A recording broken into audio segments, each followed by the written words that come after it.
Ito ay miyembro ng government panel na nakipagkasundo sa Grupong Magdalo na nagbigay ng daan sa mapayapang resolusyon sa krisis. Inaasahan sa kanyang pagtitestigo, aaminin ni Senator na nagkaroon ng gentleman's agreement ng government panel at Grupo ng Magdalo kung saan tanging ang 5 core leaders lamang ng grupo ang kakasuhan ng kudeta at reprimand lamang ang parusa sa ibang sumali sa upod.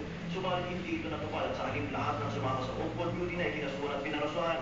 Samantalang matapos ang pagtitestigo ni Simato, nakatakda ng lumipat sa katabing korte sa Makati RTC Branch 150 ni Judge Elmo Alameda, sina Senador Anthony Trillanes at 16 pang opisyal ng Magdalo para naman sa pagpasa ng sakdal sa hiwalay na kasong rebelyon kaugnay ng Manila Peninsula Siege noong November 29, 2007. Kasamang babasahan ng sakdal si Brigadier General Danilo Lim na sumama kina Trillanes sa Manila Peninsula para manawagan ng pagbibigay sa pwesto ni Pangulong Arroyo. At yan ang pinahuling ulat mula dito sa Makati RTC. Cheryl? Maraming salamat, Ray Ruiz. Manatiling nakatutok sa ABS-CBN para sa iba pang nagbabagang balita. Magandang